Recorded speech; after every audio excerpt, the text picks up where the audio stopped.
Everyone.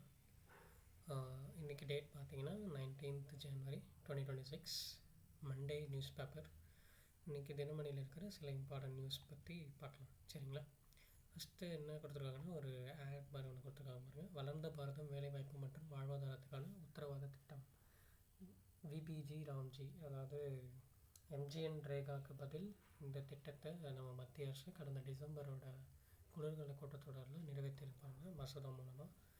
இதை பற்றி ஒரு இது கொடுத்துருக்காங்க. 100 நாள் வேலை திட்டத்தை 125 நாள் ஆக்கி ஊதியம் தர போகிறாங்க. சரிங்களா? ஸோ இதுதான் சில முக்கியமான பாயிண்ட்ஸ். வேலையின்மை உதவித்தொகைக்கு அதிக ஒதுக்கீடு, சரியான நேரத்தில் ஊதியம் வழங்குதல் மற்றும் தாமதத்திற்கான இழப்பீடு, கிராம சபை மூலம் வளர்ந்த கிராம பஞ்சாயத்து திட்டம். ஸோ ஜஸ்ட் ஒரு ரிவிஷனாக இருக்கட்டும் நமக்கு. ஓகே, இன்றைக்கி ஹெட்லைன்ஸ் என்ன கொடுத்துருக்காங்கன்னா, இந்திய வாக்காளர்களின் முதல் தேர்வு பாஜக, பிரதமர் மோடி பெருமிதம். ஸோ ஆல்ரெடி எலெக்ஷன் ஸ்டார்ட் ஆகிடுச்சு. ஸோ மோடி வந்துட்டு எல்லா மாநிலத்துக்கும் போகிறாரு. என்னென்ன எலெக்ஷன்ஸ் ஸ்டார்ட் ஆகிற மாநிலம்லாம் இருக்கோ அங்கெல்லாம் போயிட்டு ஒரு ஸ்பீச் கொடுத்துட்ருக்காரு. நேற்று வந்து பார்த்திங்கன்னா அஸ்ஸாமுக்கு போயிருக்காரு. ஸோ அஸ்ஸாம் ஆல்ரெடி அஸ்ஸாமில் பிஜேபி தான் இருக்காங்க. ஸோ போயிட்டு சில இம்பார்ட்டண்ட் விஷயம்லாம் பேசியிருக்காரு. என்ன சொல்லியிருக்காருன்னா, அஸ்ஸாமில் வந்து ரூபாய் 6,957 கோடி மதிப்பீட்டிலான காசிரங்கா மேல்நிலை வழித்தட திட்டத்துக்கு மோடி ஞாயிற்றுக்கிழமை அடிக்கல் நாட்டினார். ஸோ இந்த காசிரங்கா மேல்நிலை வழித்திட்டம்னா ஒன்றும் இல்லை, ஒற்றை கொம்பு காண்டாமிருகங்களின் வாழ்விடமான காசிரங்கா தேசிய பூங்கா இருக்குல்ல, மற்றும் புலிகள் காப்பல் வன பாதுகாப்புமான நடைமுறை உறுதி செய்யும் அந்த பாதுகாப்பாக இருக்கிறதுக்காக இந்த தேசிய வழித்தடம் திட்டத்தை வந்து தொடங்கியிருக்காரு. சரிங்களா? அதுவும் இல்லாமல் அங்கேருந்து வந்து தேசிய நெடுஞ்சாலையில் வந்து இந்த விலங்குகள்லாம் போய் கிட்டத்தட்ட நிறைய ஆக்சிடென்ட்ஸ் ஆகுது. ஸோ அதே சமயம் வனவிலங்குகள் வந்து ஊருக்குள்ளேயும் போயிடுது. பக்கத்து கிராமத்துக்குள்ளேயும் ஊடுருவதுனால இந்த திட்டத்தை தொடங்கி வச்சு பராமரிக்க போகிறாங்க. சரிங்களா? ஸோ அதுக்கப்புறம் அதுவும் மட்டும் இல்லாமல் அஸ்ஸாமின் திப்ருகர், கமாக்கியாவிலிருந்து முறையே லக்னோ, ரோதக் ஆகிய நகரங்களுக்கு 2 அம்ருத் பாரத் ரயில் சேவையும் தொடங்கி வைத்தார். ஸோ 2 அம்ருத் பாரத்தும் அங்கேருந்து தொடங்கி வச்சுருக்காரு. எங்கெங்கன்னா திப்ருகர், கமாக்கியாவிலேருந்து Dibrugarh to Lucknow, Kamakhya to Rohtak. Okay, Haryana Rohtak. Okay, so இது ஒரு ஹெட்லைன்ஸில் பார்க்குறோம். நெக்ஸ்ட் என்னென்னு பார்த்தீங்கன்னா, 8 ஐரோப்பிய நாடுகள் மீது 25% வரி, அமெரிக்க அதிபர் ட்ரம்ப் எச்சரிக்கை. ஸோ நம்ம ஜியோ பாலிட்டிக்ஸ் லெவலில் இதை பார்த்தோன்னா இது ஒரு இம்பார்ட்டண்ட்டான விஷயம். என்னென்னா, ஆல்ரெடி நம்ம பார்த்துருந்தோம், ட்ரம்ப் வந்து கிரீன்லேண்டை கேட்குறாருன்னு சொல்லிட்டு, கைப்பற்றணும்னு நினைக்கிறாருன்னு சொல்லிட்டு. ஏன்னா அங்கே வந்து நிறைய ஆயில்ஸ் இருக்குது, மினரல் ரிசோர்ஸஸ் இருக்குது, கிரிட்டிக்கல் மினரல்ஸ் இருக்குது, ரேர் எர்த்ஸ் மெட்டல்ஸ் இருக்குது, எல்லாமே இருக்குது. ஸோ அதை கொண்டு வந்துட்டார்னா அவருக்கு ரொம்ப யூஸ்ஃபுல்லாக இருக்கும். லைக் ஒரு ஜியோ அவரோட எக்ஸ்போர்ட்ஸு எல்லாமே கம்மியாகவும் ஆகும். அந்த வழித்தடத்தில் போனால் நார்த் அட்லாண்டிக் ஓஷன் வழியாக போனால் கம்மியாகவும் ஆகும். அதுவும் இல்லாமல் அவருக்கு நிறைய அது மூலிமா நிறைய வருவாயும் கிடைக்கும். அமெரிக்காவை இன்னும் நல்ல ஒரு டாப் லெவலில் அவர் கொண்டு வரலாம். சரிங்களா? ஸோ இதுக்கு வந்து நிறைய நேட்டோ அமைப்பு, ஆக்சுவலாக கிரீன்லேண்ட் வந்து ஒரு நேட்டோ அமைப்பில் இருக்குது, நார்த் அட்லாண்டிக் ட்ரீட்டி ஆர்கனைசேஷன் சொல்லுவோம். சரிங்களா? அந்த உக்ரைன் ரஷ்யா போருக்கு ஒரு அடித்தளம் வந்தது அந்த ஆர்கனைசேஷன். அந்த ஆர்கனைசேஷனில் இருக்கிற ஒரு 8 நாடுகள் வந்து ஆல்ரெடி அவங்களுடைய இராணுவ படைகளை கிரீன்லாந்துக்கு அனுப்பிச்சிட்டாங்க. சரிங்களா? ஏன்னா அமெரிக்கா எந்த நேரத்துலையும் தாக்குதல் நடத்தலாம்னு சொல்லிட்டு கிரீன்லாந்தில் போயிட்டு அனுப்பிச்சிருக்காங்க. அது எந்தெந்த நாடுகள்னு பார்த்தீங்கன்னா, Denmark, Norway, Sweden, France, Germany, Britain, Netherlands, Finland. So இந்த 8 கண்ட்ரிஸும் வந்து ஐரோப்பிய கண்ட்ரிஸும் வந்து அவங்களுடைய இராணுவ படைகளை கிரீன்லாந்துக்கு சென்ட் பண்ணிட்டாங்க. சரிங்களா? ஸோ இது வந்து ட்ரம்ப்புக்கு வந்து இது ரொம்ப இதுவாக ஒரு மாதிரி இருந்து அவர் என்ன சொல்லியிருக்காருன்னா, இந்த 8 நாடுகள் வந்து கிரீன்லாந்துக்கு சப்போர்ட் பண்ணுறதுனால ஸோ என்ன பண்ண போகிறேன்னா, ஃபஸ்ட்டு 10% டேரிஃப் போட போகிறேன். அதுக்கப்புறம் ஜூன் 1லேருந்து நான் 25% டேரிஃபை நான் இன்க்ரீஸ் பண்ண போகிறேன் அப்படின்னு சொல்லியிருக்காரு. ஓகேவா? அந்த நாடுகள்கிட்ட அவங்க ஏன்னா எக்ஸ்போர்ட்டு அமெரிக்காவுக்கு பண்ணாங்கன்னா 25% டேக்ஸ் கட்டிட்டு தான் அவங்க வந்து இம்போர்ட்டே பண்ண முடியும், எக்ஸ்போர்ட்டே பண்ண முடியும். சரிங்களா? ஸோ இது ஒரு regional level, Jio politics level ஒரு இம்பார்ட்டண்ட்டான விஷயமாக கருதப்படுது. நமக்கு வரி விதிப்பு பண்ணார் இல்லையா, அந்த மாதிரி ட்ரம்ப் இந்த வேலையை ஆரம்பிச்சிருக்காரு.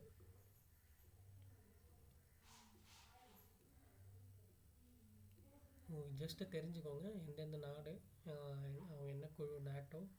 Okay,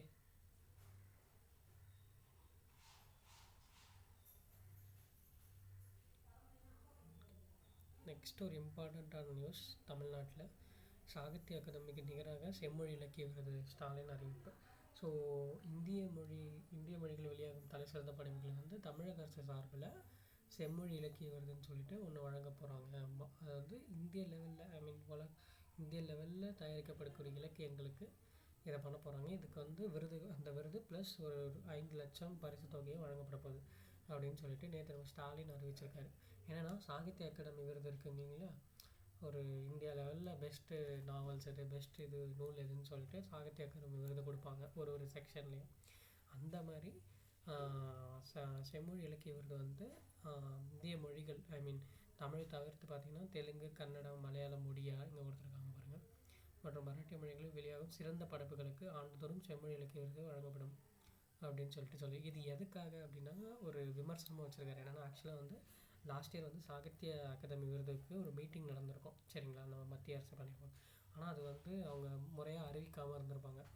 okay, so Sahitya meeting போட்டு அதை அறிவிக்காமல் வச்சுருப்பாங்க. ஸோ இதுலேயும் அரசியலுக்கு இருக்குன்னு சொல்லிட்டு ஒரு விமர்சனம் பண்ணிவிட்டு இதை அறிவிச்சிருக்காரு. ஓகே, ஸோ எழுத்தாளர்களுக்கு ஒரு மிகப்பெரிய ஒரு அறிவிப்பாக இதை பார்க்கப்படுது சரிங்களா.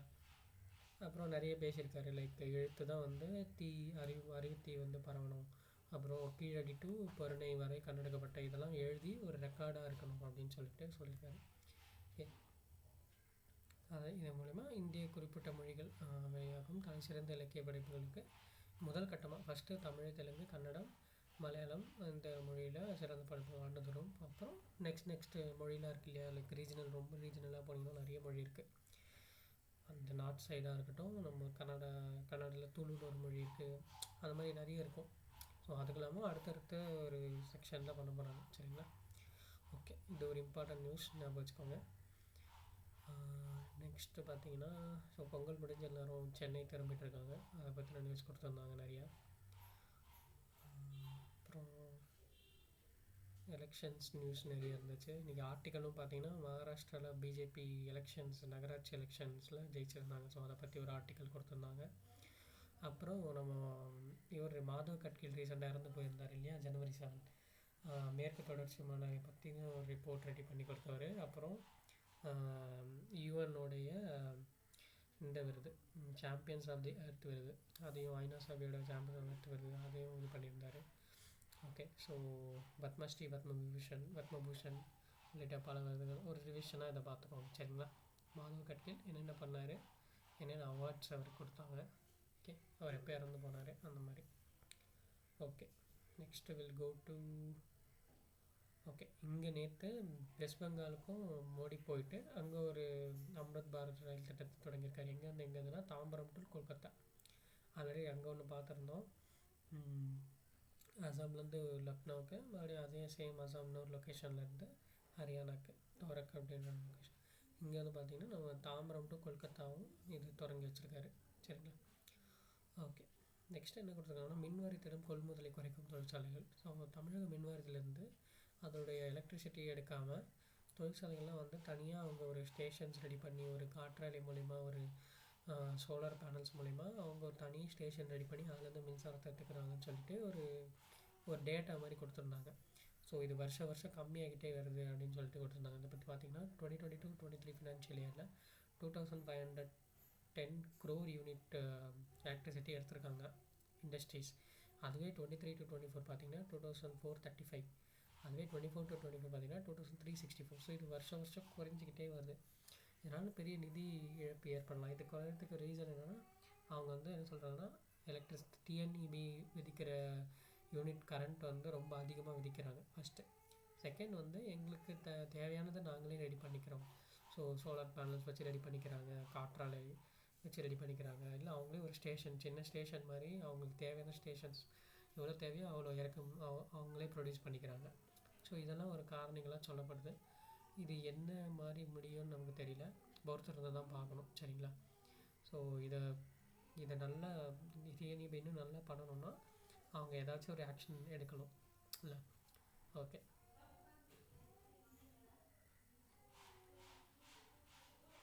நெக்ஸ்ட் ஸோ மத்திய பிரதேஷில் வந்து ஒரு நோய் ஒன்று பரவிட்டுருக்கிறதா ஒரு நியூஸ் கொடுத்துருக்காங்க. என்னென்னா குல்லைன் பார் சிண்ட்ரோம் அப்படின்னு சொல்லிட்டு ஜிபிஎஸ் சிண்ட்ரோம்னு சொல்லிட்டு. ஸோ இது இது எதனால் வருது அப்படின்னு பார்த்தீங்கன்னா, இந்த கழிவுநீர் கலந்த குடிநீரை குடிக்கிறதுனாலையும், இறைச்சி வந்து கோழிலாம் வெந்து வேகாத சாப்பிட்றதுனால வரது அப்படின்னு சொல்லிட்டு சொல்லியிருக்காங்க. சரிங்களா? ஸோ இது போன்ற காரணத்தினால இது வருது. ஆல்ரெடி 12க்கும் மேற்பட்டோர் இதில் பாதிக்கப்பட்ட நிலையில் 2 பேர் இறந்து போயிருக்காங்க. இது ஒரு டிசீஸாக இது பண்ணி அறிவித்து ஸ்டெப்ஸ்லாம் மேற்கோள் பண்ணிகிட்ருக்காங்க அந்த மாநில அரசு. ஓகே,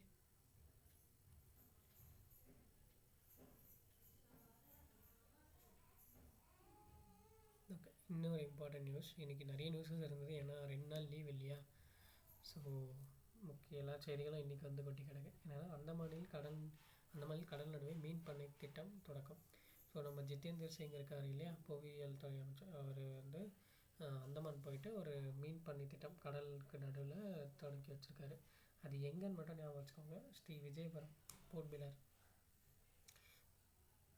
பிளேயர் பேர் தான் விஜயபுரம்னு மாற்றிட்டாங்க. விஜயபுரத்துலேருந்து சுமார் 1 மணி நேரம் படகில் பயணித்து வடக்கு விரிகுடா பகுதியை வந்தடைந்து அந்த திட்டத்தை தொடங்கி வச்சுருக்கோம். ஸோ விஜயபுரத்துக்கு கிட்ட. ஓகே, ஓகே, இது நல்லா பார்த்து வச்சுக்கோங்க. ஸோ நேற்று இந்தியா வந்து தோற்றுட்டாங்க. கோலி செஞ்சுரி அடித்தார், but India series loss. Okay, லாஸ்ட்டாக ஒரு இம்பார்ட்டன்ட் நியூஸ். ஈரோடு மாவட்டத்தில் காளிங்கராயர் முழு உருவ வெண்கல சிலை. ஸோ இந்த காளிங்கராயர் யாருன்னு பார்த்தீங்கன்னா, நதிநீர் இணைப்பின் முன்னோடி என போற்றப்படும் காளிங்கராயர் 1270ஆம் ஆண்டு தனது சொந்த செலவில் ஈரோடு மாவட்டத்தில் காளிங்கராயன் கால்வாயை வெட்டத் தொடங்கினார். சுமார் 12 ஆண்டுகள் கழித்து கால்வாய் வெட்டும் பணி நிறைவடைந்து ஈரோடு இவர் யாருன்னா ஒன்றும் இல்லை, கல்வராயன் கால்வாய் இருக்கு இல்லையா, அதை வெட்ட தொடங்கி 12 வருஷத்துக்கு அப்புறம் அவர் வெட்டி முடித்து கட்டி ஈரோடு மாவட்டத்துக்கு அர்ப்பணித்தார் மக்களுக்காக. ஸோ இதனால் விவசாயம் பெருகுச்சு. அதனால் இவருக்கு வந்து ஒரு சிலை வந்து திறந்துருக்காங்க. எங்கன்னா ஈரோடு மாவட்டம் சென்னிமலை ஒன்றியம் வெள்ளோடு ராசா கோவில் அருகே, வெள்ளோடு ராசா கோவில் இந்த இடத்துக்கு பக்கத்தில் காளிங்கராயனுக்கு 7 அடி உருவச்சிலையும் கீழே அவர் பொறிக்கப்பட்ட அவரோட சில பொன்மொழிகள் அந்த மாதிரி இதுவும் பண்ணியிருக்காரு. சரிங்களா? ஜஸ்ட் தெரிஞ்சுக்கோங்க அவர் யார், எதுக்காக பண்ணுறாங்கன்னு சொல்லிட்டு. Okay, thank you. இன்றைக்கி இம்பார்ட்டன்ட் நியூஸ் பார்த்துருக்கோம். நாளைக்கு பார்க்கலாம்.